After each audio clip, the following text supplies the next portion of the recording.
देखिए क्या मामला है। रवीश कुमार क्यों कह रहे हैं मैंने प्रधानमंत्री जी को गुंडा नहीं कहा।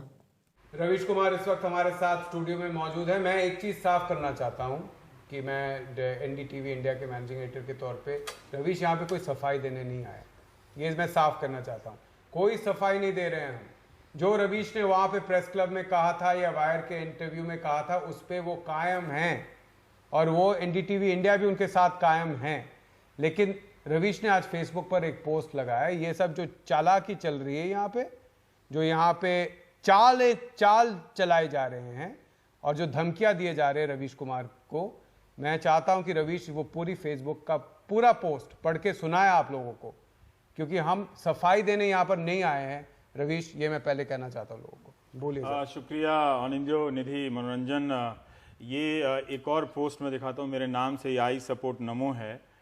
इसने ट्वीट किया है कि रवीश कुमार तर्क करते हैं कि 31% वोट पाने वाला पीएम जननेता नहीं हो सकता है। हाँ, लेकिन 2% की व्यूअरशिप वाले रवीश खुद को जनता का पत्रकार समझते हैं। तो एक बार ये दिखा दीजिए। ये आप देख सकते हैं कि यहाँ से इस तरह का बहुत मेरे खिलाफ इस्तेमाल होता है कि जैसे मैंने प्रधानमंत्री की आलोचना कर दी।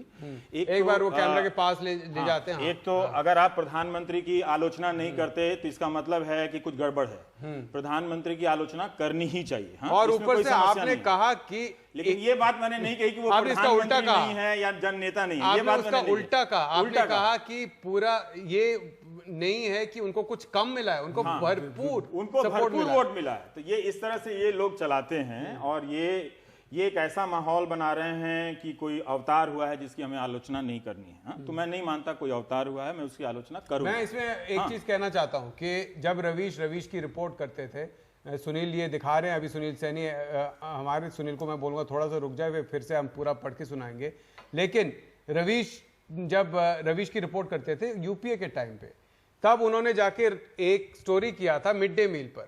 जब उन्होंने जाके एक स्कूल में कहा था कि प्रधानमंत्री मनमोहन सिंह यहाँ पर आके खाकर दिखा दे इसको। उस टाइम भी ये सारे ट्रोल आपके सबसे बड़े भक्त होते थे। किसी ने उसका निकाला भी है कि जो लोग पहले मेरी तारीफ करते थे वो अब आलोचना करने लगे हैं।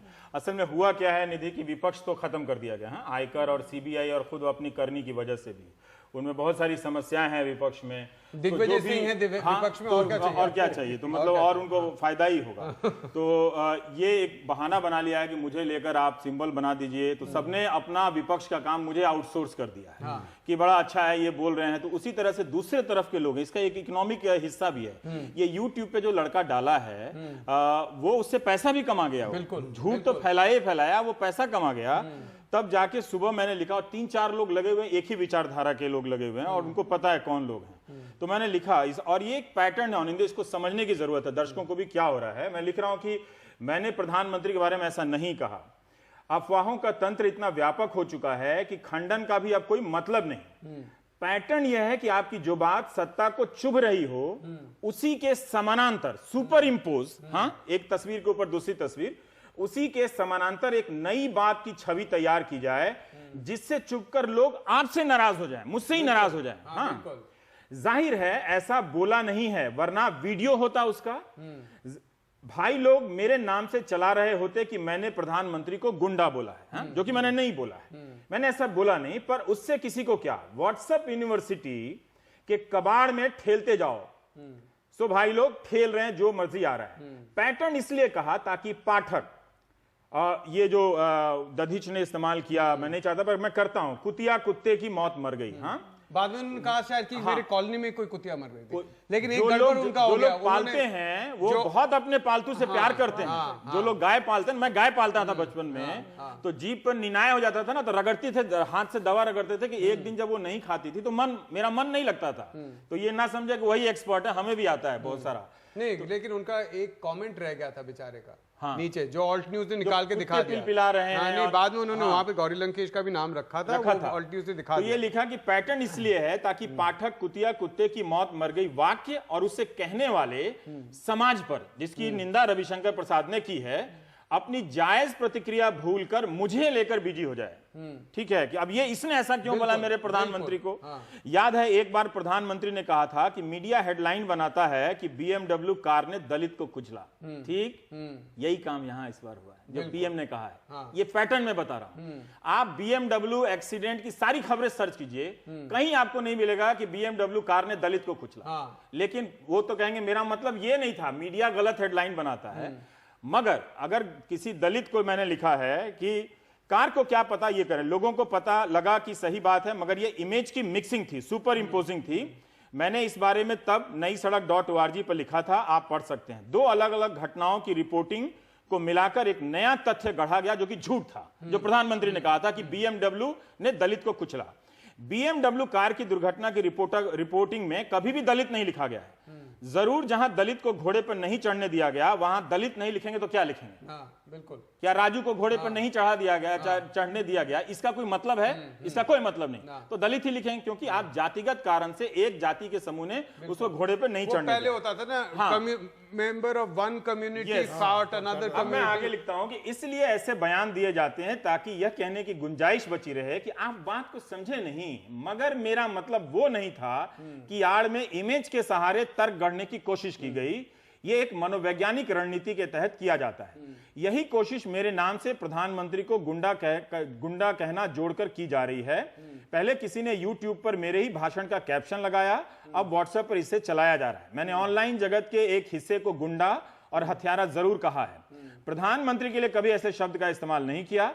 जो भी मुझे बदनाम करने के लिए ऐसा कर रहा है, वो लोगों को प्रधानमंत्री को देखने का एक नजरिया दे रहा है और पैसा भी कमा रहा है। YouTube में वो पैसा कमा रहा है, फोकट का नहीं है, उन्हीं का अपमान कर रहा है। मैंने इस तरह के काम करने वालों को गुंडा कहा है, अभी भी कह रहा हूं, ना कि प्रधानमंत्री को। आखिरी है, प्लीज नेताओं के इतने भी काम मत आइए। हमने देखा है 20 साल की पत्रकारिता में, समझिए आपसे झूठ फैलवाकर आपका इस्तेमाल हो रहा है। तुम उनके लिए यूज एंड थ्रो कलम से ज्यादा कुछ भी नहीं। जब इस्तेमाल के बाद फेंक दिए जाओगे तो वहीं मिलोगे जहां तुम्हारा फैलाया हुआ कचरा जमा है। लगता है IT सेल ने तुम्हें यह हमला करने की जिम्मेदारी दी है। और मैंने 2-3 लोग, जो ये लाल रंग का चल रहा है कि ये PM वाला जो है, ये आप देख सकते हैं अलग अलग फॉर्मेट में।